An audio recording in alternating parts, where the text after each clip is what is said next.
Welcome to This Week in Royal History, where we take a look at the captivating stories of royals from around the world, across various centuries, and explore the impact that they had on history and society.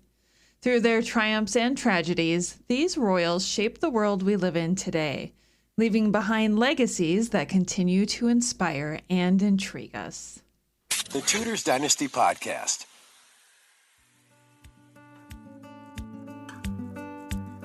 Once upon a time, in the vibrant and tumultuous 14th century, a remarkable princess named Philippa of England came into the world on a fateful summer's day, the 4th of June, 1394. Born to the illustrious lineage of Henry Bolingbroke and Mary de Bohun, her arrival was celebrated with great anticipation and whispered prophecies of her destined greatness. Little did anyone know that Philippa's life would be interwoven with the threads of history in extraordinary ways. At the tender age of 5, her father ascended to the throne as Henry IV of England, forever changing the course of her young life. From that moment forward, she would grow up surrounded by the opulence and intrigue of the royal court, amidst nobles and advisors vying for influence and power. But Philippa's journey took an unexpected turn when, in the year 1406, she found herself standing before the altar, joining her life to that of Eric of Pomerania, the enigmatic ruler of the Kalmar Union and the King of Denmark, Norway, and Sweden. It was a union that would bind her fate to the fortunes of 3 kingdoms and thrust her into a world of politics and diplomacy. In the following years, while Eric embarked on the transformative pilgrimage, Philippa assumed the role of regent for the realms under her husband's dominion. Her young heart brimming with determination and a keen intellect, she faced the challenges of governance with courage and wisdom beyond her years. The people, captivated by her charisma and inspired by her leadership, hailed her as a beacon of hope amidst turbulent times. Yet it was in the year 1428 that Philippa's name would be etched into the annals of history as a fearless defender of her people. When the mighty Hanseatic League threatened the walls of Copenhagen, she rallied her subjects to organize a valiant defense, her spirit unwavering and her resolve unyielding. Amidst the chaos of battle, she emerged as a towering figure, leading her forces with unmatched bravery. Her deeds became the stuff of legends, and the grateful citizens of Copenhagen hailed her as a heroine, forever engraving her name upon their hearts. But fate, cruel and unpredictable, held yet another twist in store for Philippa. Tragedy struck when, in the winter of 1430, she found herself on the precipice of life and death, clinging to the last remnants of her strength. In a heart-wrenching turn of events, she succumbed to the trials of childbirth, bringing forth a stillborn son. The world mourned the loss of a remarkable woman, taken from them far too soon. Philippa's legacy, however, would endure forever, etched in the pages of history. The tale of Philippa of England, a princess whose life danced on the stage of history, reminds us of the incredible stories hidden within the corridors of time. Her courage, intellect, and unwavering spirit continue to inspire generations, a testament to the indomitable human spirit and the extraordinary power that resides within each and every one of us. While Philippa of England left an indelible mark on the tapestry of history, her story intertwines with another figure, born on the 5th of June, decades before her time.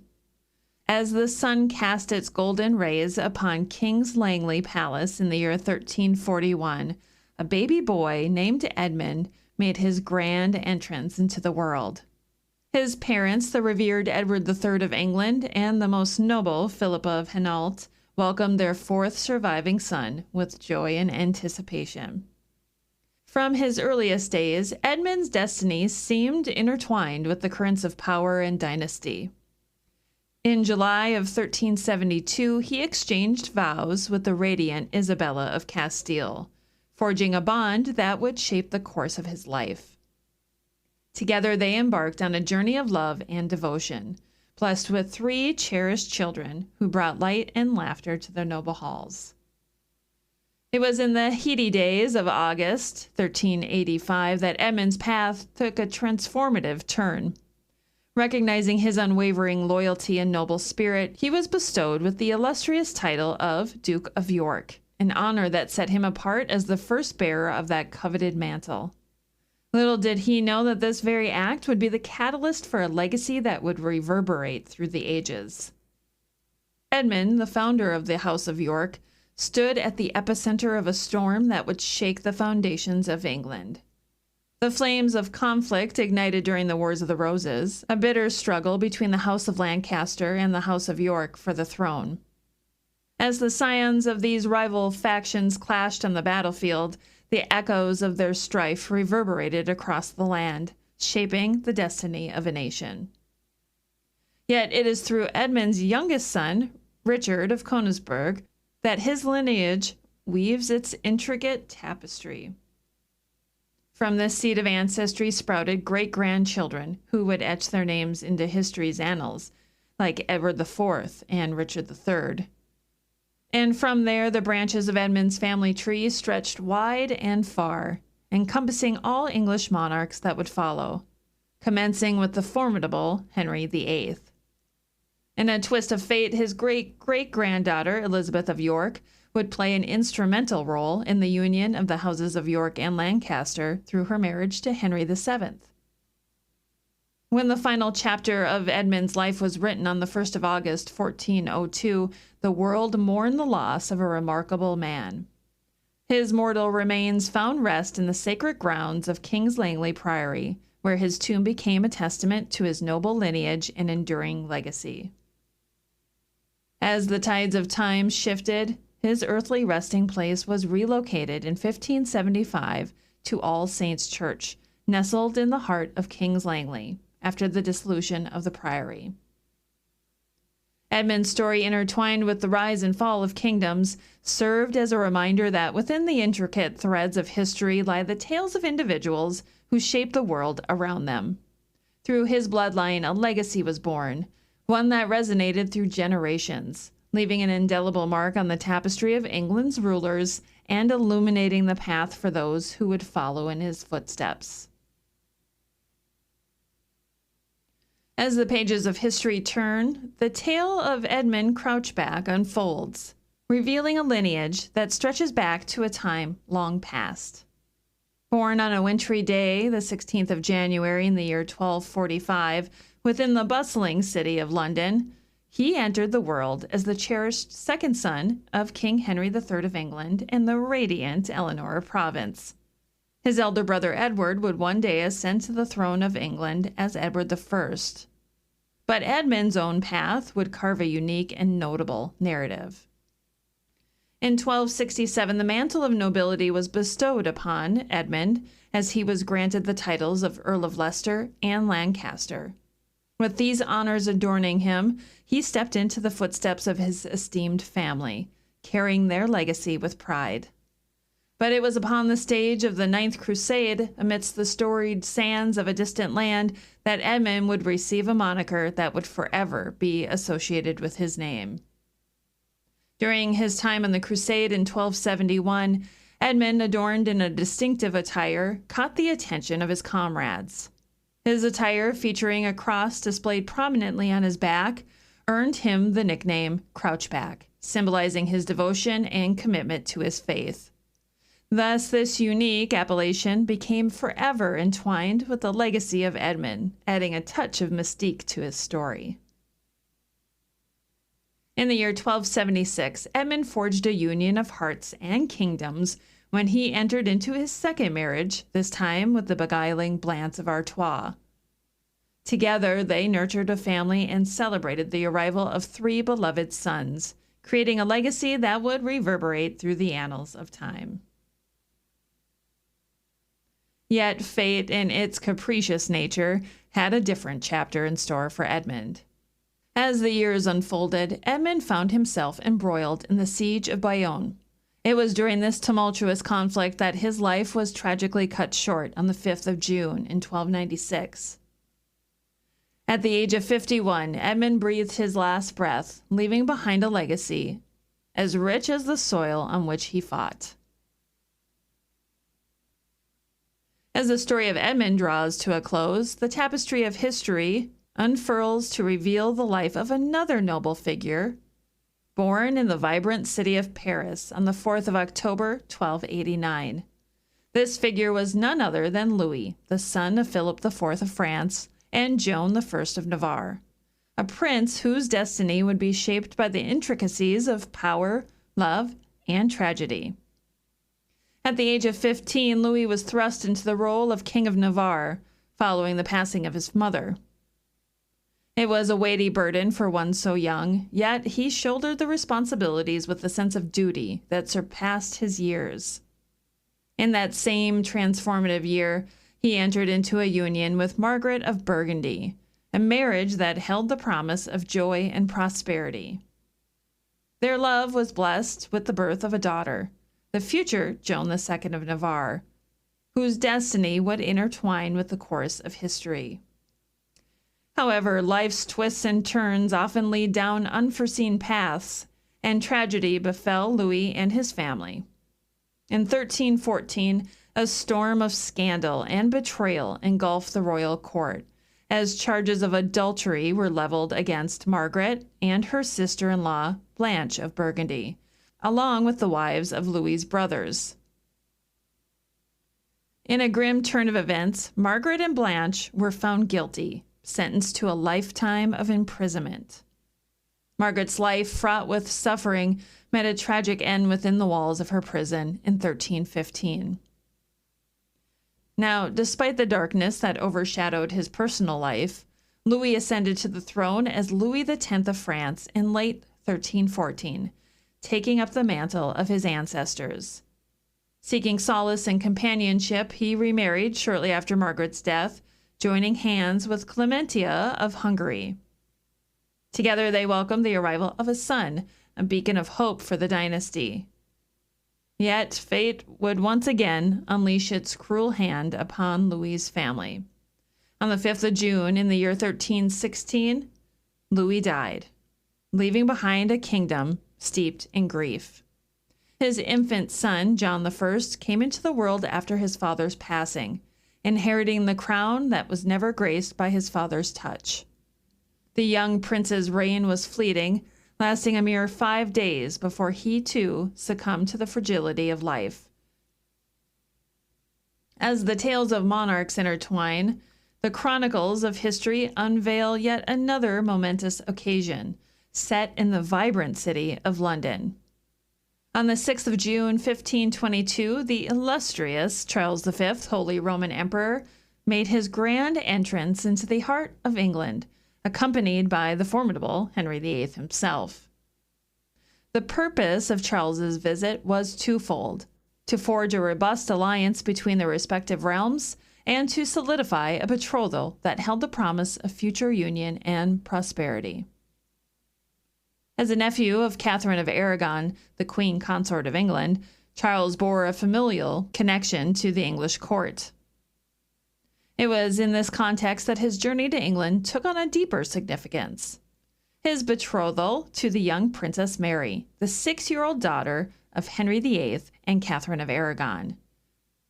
This would not only secure a bond between their dynasties, but also fuel the intricate web of alliances and power dynamics that defined the politics of the time.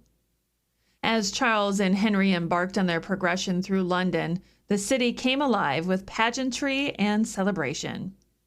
The streets teemed with eager onlookers, captivated by the regal splendor and the promise of a prosperous alliance. Magnificent pageants unfolded, displaying the wealth and creativity of the English court, a spectacle that left quite the impression on all who bore witness to it. In the weeks that followed, Charles V embarked on a journey that took him to many of Henry's grand palaces. The meetings and discussions held between these powerful rulers shaped the course of history and solidified their bond.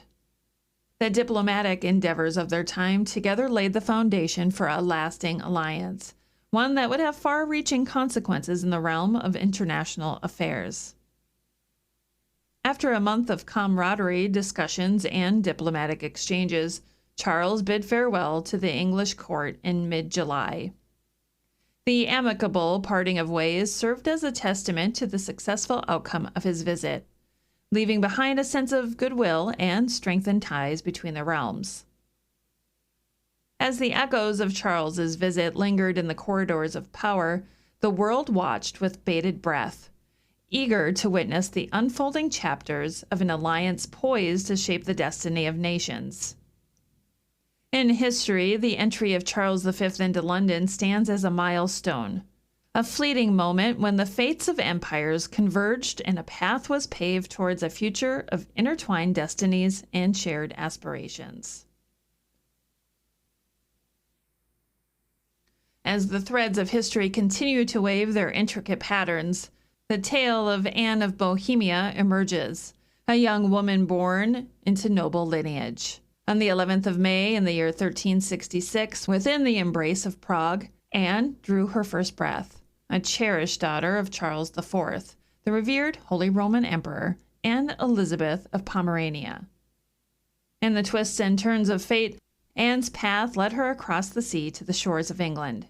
It was in January 1382 that her destiny was joined with Richard II, the youthful monarch who sat upon the English throne. In a union that stirred the hearts of many, Anne and Richard exchanged vows of matrimony. Their tender age of 15, a testament to the whims of dynastic alliances. Accounts of their marriage speak of a deep and affectionate bond, a love story that blossomed amidst the halls of power.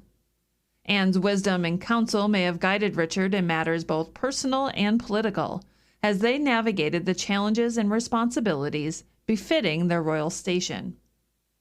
But alas, their union was not blessed with the laughter of children, leaving an ache within their hearts.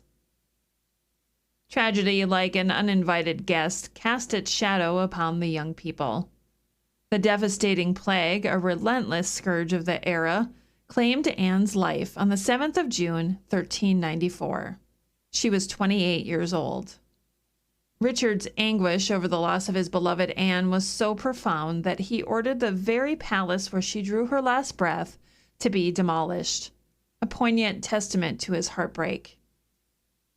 In death, Anne of Bohemia found her final resting place at the hallowed Westminster Abbey. In a moment that shaped the course of history, on the 9th of June, 1660, Maria Teresa of Spain stood before her cousin, Louis XIV of France, to pledge her eternal devotion and matrimony.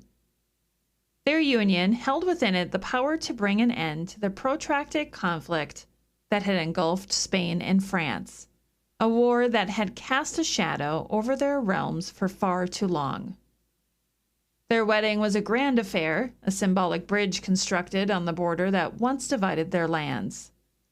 As they exchanged vows and sealed their fate, the hopes of reconciliation and unity flickered like a flame in their hearts. The promise of peace and prosperity hung in the air, intertwining the destinies of their kingdoms.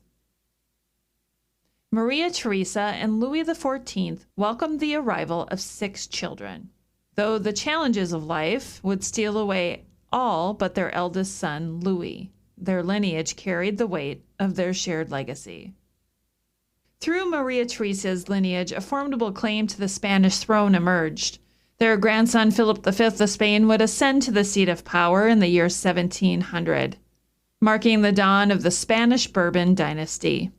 With the blood of Maria Teresa and Louis XIV coursing through his veins, Philip would leave his mark on the history of Spain, shaping its destiny for generations to come.